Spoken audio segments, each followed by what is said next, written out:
We've seen huge changes in our working lives during the past 2 years, driven by COVID.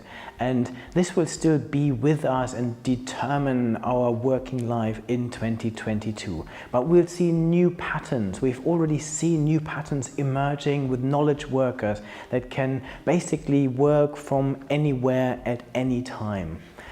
However, to frontline workers in healthcare, retail, transport or teaching, for example, this word hybrid workplace probably has very little impact on their day-to-day lives. But they are unlikely to remain completely untouched by other trends in this list. So as technology opens up opportunities for new ways of working and continues to redefine the relationship between us and our workplaces. So let's look into these trends. The first one is hybrid working. So research by KPMG found that 69% of large companies expected an overall decrease in the amount of office space they will have.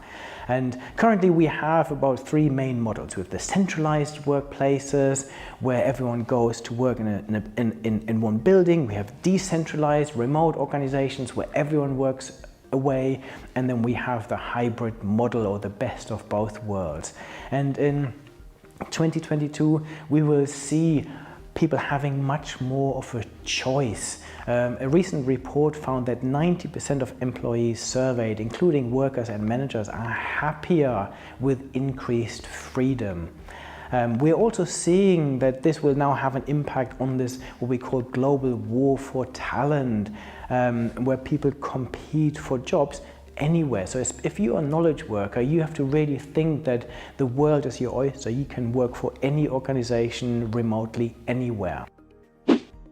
The second trend is staffing for resilience. So in the pre-pandemic, the priority has always been to hire staff that would create this really efficient organizations. Mid and post-pandemic, the emphasis has shifted firmly to the creation of resilience. So where you build in some redundancy and overlaps in skills. The other thing we're seeing is that there's a stronger focus on employee healthcare and well-being, including mental health. And this will create more resilient organizations in the future. My third trend is less focus on roles and more focus on skills. Gartner says to build the workforces you will need for the post-pandemic, focus less on roles, which group unrelated skills, and focus more on the skills and the competencies that we will need for the future that will really fuel your competitive advantage. So skills are critical because they address the core business challenges with the competencies needed in the workforce to overcome those challenges. Roles, on the other hand, describe the way individual members of the workforce relate to an overall organizational structure or hierarchy.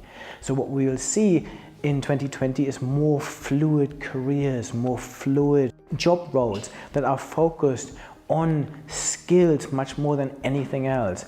And we will see more porous organizational boundaries where people with the right skills are brought into organizations and leave again or work for multiple organizations at the same time.